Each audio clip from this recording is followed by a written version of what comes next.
Barbaric, जिन्हें बाद में खाटू श्याम जी के रूप में पूजा गया, महाभारत के एक अनोखे और अद्भुत पात्र हैं।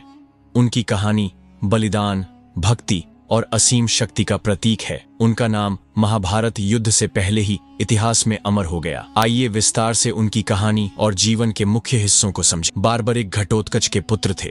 वह जन्म से ही असाधारण शक्तियों से संपन्न थे। उनकी माता मौरवी ने उन्हें योद्धा के गुण सिखाए।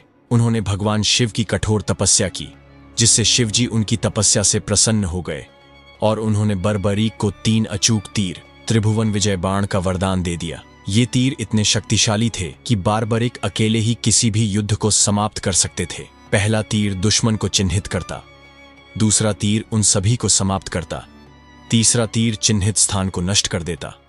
इन्हीं कारणों से उन्हें तीनों लोकों का महान योद्धा माना जाता था। जब महाभारत का युद्ध प्रारंभ होने वाला था तो बारबरिक ने अपनी मां से वादा किया कि वह हमेशा कमजोर पक्ष का समर्थन करेंगे। यह उनका धर्म और आदर्श था। युद्ध की तैयारी के समय बारबरिक ने अपने शक्तिशाली घोड़े पर सवार होकर कुरुक्षेत्र की ओर प्रस्थान किया। उनकी प्रसिद्धि इतनी थी कि युद्ध भूमि में उनकी उपस्थिति से ही सभी योद्धा चिंतित हो गए। श्री कृष्ण को जब बारबरिक की शक्ति और उनके वचन के बारे में पता चला तो उन्होंने उनका परीक्षण करने का निर्णय लिया। कृष्ण बारबरिक के सामने आए और उनसे पूछा, युद्ध में तुम्हारा क्या योगदान होगा? बारबरिक ने विनम्रता से उत्तर दिया, मेरे 3 तीर ही पूरे युद्ध को समाप्त करने के लिए पर्याप्त हैं।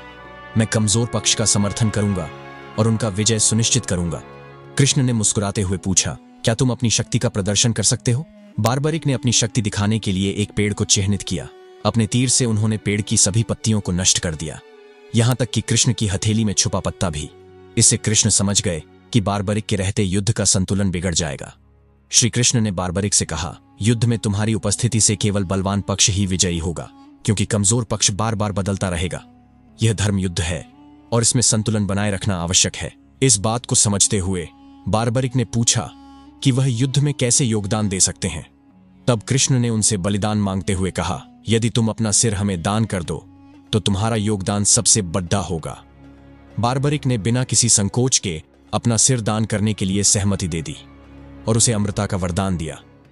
उनके सिर को एक ऊंचे स्थान पर स्थापित किया गया ताकि वह पूरे महाभारत युद्ध को देख सकें। युद्ध समाप्त होने के बाद बारबरिक का सिर श्री कृष्ण के कहने पर पृथ्वी पर राजस्थान के खाटू नामक स्थान पर स्थापित किया गया। वहां उन्हें श्याम जी के रूप में पूजा जाने लगा। श्री कृष्ण ने वरदान दिया कि कलयुग में तुम मेरे नाम श्याम से पूजे जाओगे और जो भी सच्चे मन से तुम्हारी भक्ति करेगा उसकी सभी इच्छाएं पूर्ण होंगी। बारबरिक की कहानी में सबसे महत्वपूर्ण हिस्सा उनका बलिदान है। उन्होंने समझा कि उनके युद्ध में शामिल होने से धर्म युद्ध का उद्देश्य प्रभावित होगा। उन्होंने निस्वार्थ भाव से अपना सिर दान कर यह सिद्ध किया कि सच्चा धर्म वह है जिसमें दूसरों की भलाई के लिए अपने अहम का त्याग किया जाए। आज खाटू श्याम जी को करोड़ों भक्त अपनी मनोकामनाओं की पूर्ति के लिए पूजते हैं। उनकी पूजा विशेष रूप से राजस्थान में प्रसिद्ध है। खाटू श्याम जी का मंदिर श्रद्धा और भक्ति का केंद्र है, जहां हर वर्ष लाखों भक्त दर्शन के लिए आते हैं। बारबरिक की कहानी हमें सिखाती है कि सच्ची भक्ति और निस्वार्थ बलिदान ही मनुष्य को महान बनाते हैं।